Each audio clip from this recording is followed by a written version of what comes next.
सप्तदश अध्याय श्रीमन महाप्रभु तथा श्रील हरिदास ठाकुर का संवाद। श्रीमन महाप्रभु के द्वारा श्रील हरिदास ठाकुर से सुदूराचारी अंतज्य आदि के उद्धार के उपाय की जिज्ञासा। एक दिन जब श्रीमन महाप्रभु श्रील हरिदास ठाकुर से मिले तो उन्होंने श्री हरिदास ठाकुर से पूछा, हरिदास, कलयुग में यवनों की संख्या बहुत बढ़ गई है।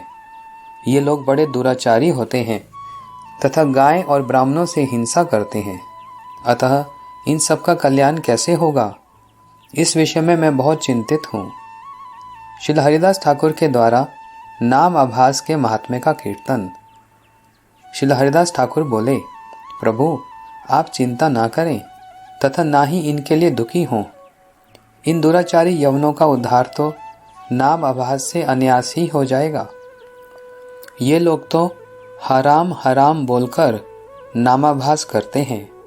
भक्तजन अत्यधिक प्रेम पूर्वक जिस हराम हराम का सदैव उच्चारण करते हैं, इन यवनों का भाग्य देखिए, ये भी वही नाम उच्चारण करते हैं, इसलिए इनका भी उद्धार हो जाएगा। नाम आभास का अतुलनीय प्रभाव। यद्यपि नामी के प्रति लक्ष्य न रखकर अन्य वस्तु को लक्ष्य करके नाम उच्चारण करने को नाम आभास कहते हैं, तथापि नाम आभास में नाम की शक्ति नष्ट नहीं होती है। श्री नरसिंह पुराण में कहा गया है, दंष्टि दंष्ट हाथो मलेच्छो हरामेति पुनः पुनः उक्तवापि मुक्तमाप्नोति किम पुनः श्रद्धया गृणन। अर्थात किसी समय एक मलेच्छ पर एक जंगली शूकर अर्थात सुअर ने अपने दांतों से आक्रमण कर दिया। सुअर को देखकर उस मलेच्छ के मुख से घृणा पूर्वक हराम हराम शब्द निकला तथा वह मर गया, परंतु मरते समय घृणा से हराम इस सांकेतिक राम शब्द के उच्चारण करने से ही उसका उद्धार हो गया। यहाँ पर उसने हराम भगवान के लिए नहीं किया, बल्कि उसने तो घृणा पूर्वक सुअर को अस्पृश्य कहा था, परंतु भगवान ने उसका उद्धार कर दिया। इसका कारण है कि हराम शब्द में राम नाम के दो अक्षर रा और माँ हैं। उनमें परस्पर व्यवधान कुछ नहीं है, अर्थात रा और माँ ये दोनों जुड़े हुए एक दूसरे के पास स्थित हैं। इसके अतिरिक्त विशेषता ये है कि प्रेम वाचक हा शब्द यहाँ राम के साथ संयुक्त है। सुअर के उद्देश्य से लिए गए नाम में भी भगवान का नाम आ जाने के कारण वह नाम आभास है। हरि नाम का यही अद्भुत स्वभाव है कि जिस किसी भी प्रकार से नाम लिया जाए, नाम प्रभु अवश्य ही उसका फल देते हैं। श्रीमद् भागवत में भी वर्णन है कि मरते समय अजामिल के मुख से अपने पुत्र को बुलाने के उद्देश्य से नारायण नाम निकला, जिसके प्रभाव से विष्णु दूतों ने उसे यम दूतों के चंगुल से छुड़ा लिया।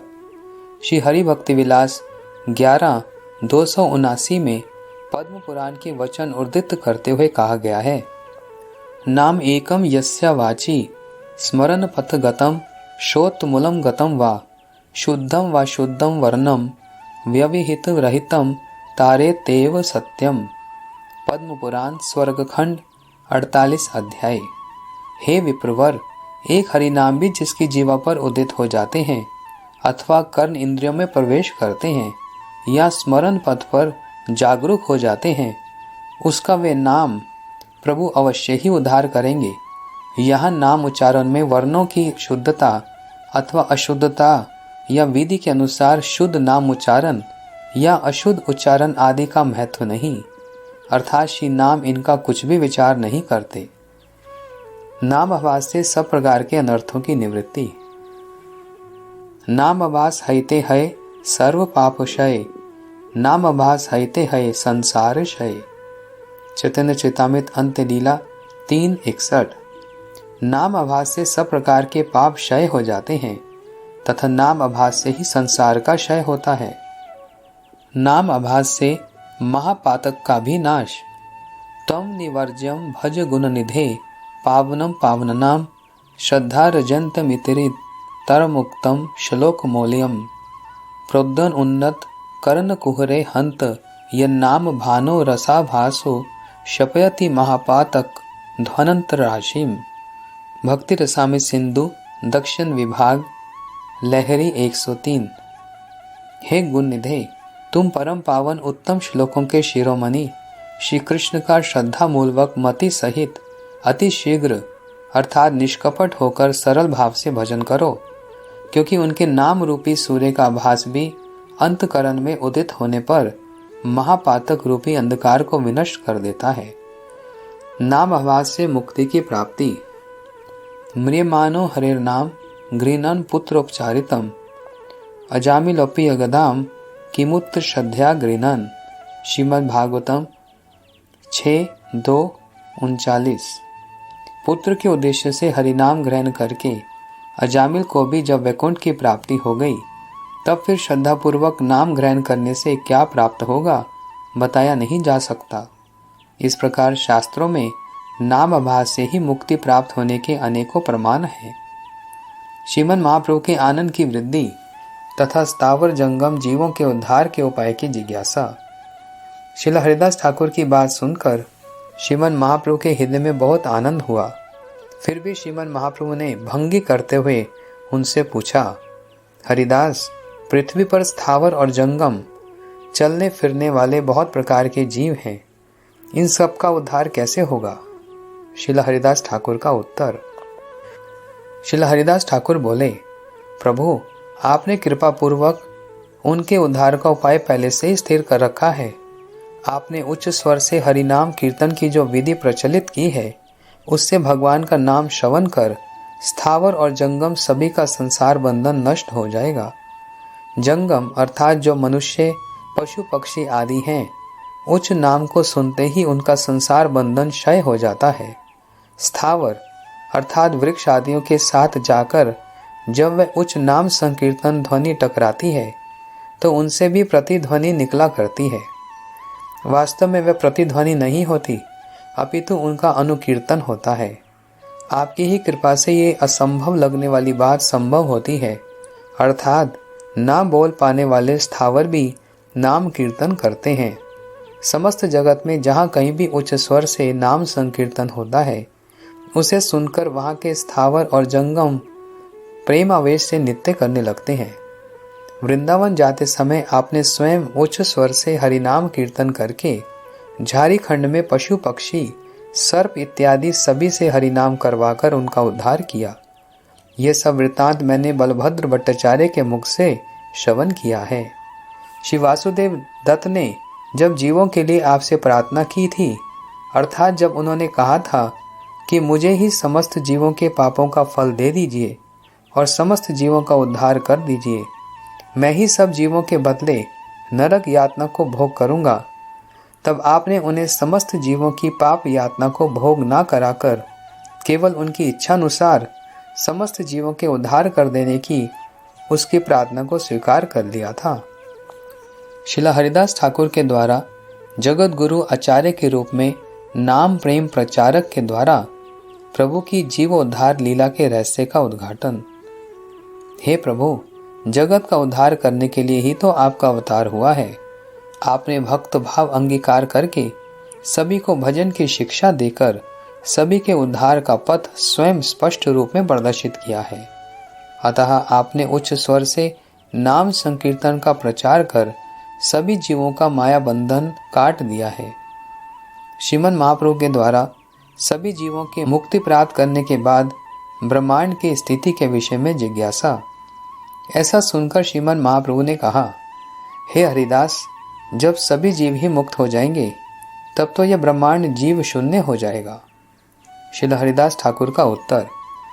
श्रील हरिदास ठाकुर ने कहा, जब तक आप इस जगत में रहेंगे तब तक यहाँ पर वास करने वाले स्थावर जंगम सब प्रकार की जीवों को मुक्त करके आप उन्हें वैकुंठ भेज देंगे तथा अनंत सूक्ष्म जीवों को कर्म क्षेत्र में पुनः उद्बुद्ध करेंगे। इस प्रकार ब्रह्मांड समूह पुनः जीवों द्वारा परिपूर्ण हो जाएगा। भगवान श्री रामचंद्र तथा श्री कृष्णचंद्र की जीव उद्धार लीला का दृष्टांत। जिस प्रकार पहले भगवान श्री रामचंद्र सभी अयोध्या वासियों को साथ लेकर वैकुंठ गए तथा अन्य जीवों के द्वारा पुनः अयोध्या को भर दिया, आपने भी अवतरित होकर इस प्रकार का हाट अर्थात बाजार खोला है। आपके गुण भाव को कौन समझ सकता है। पहले श्री कृष्ण ने भी ब्रज में अवतीर्ण होकर समस्त ब्रह्मांड के जीवों का संसार बंधन खोलकर उन्हें मुक्त कर दिया था।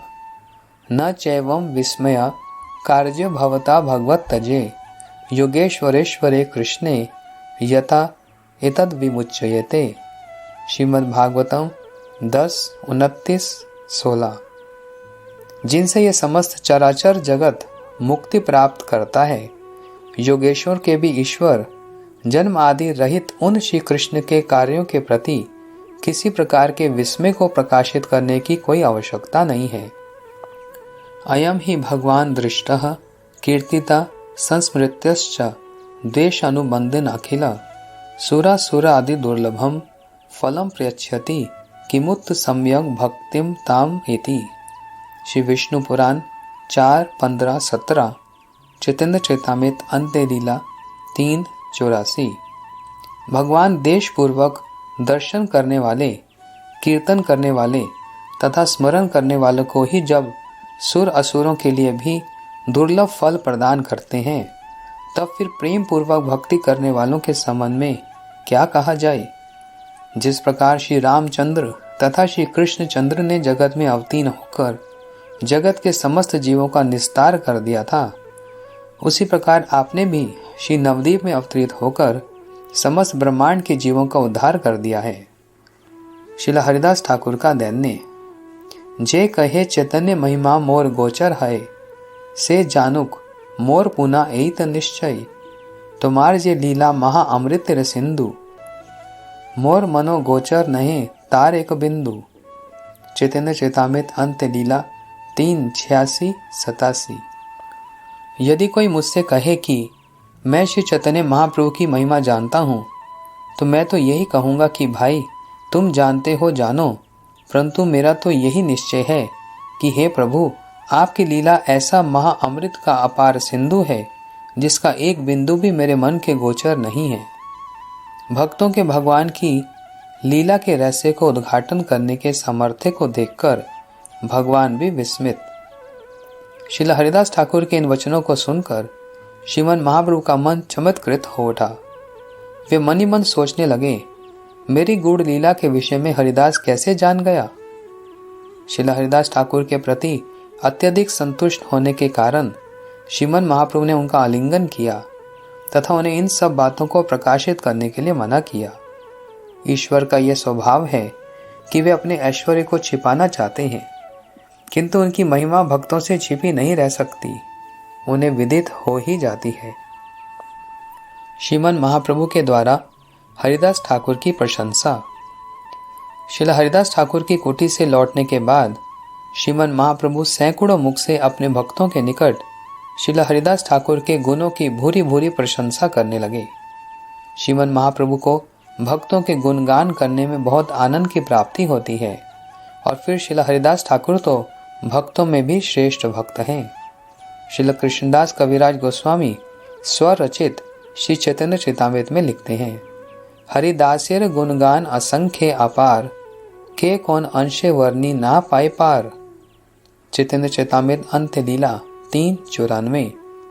श्रील हरिदास ठाकुर के गुण असंख्य और अपार हैं।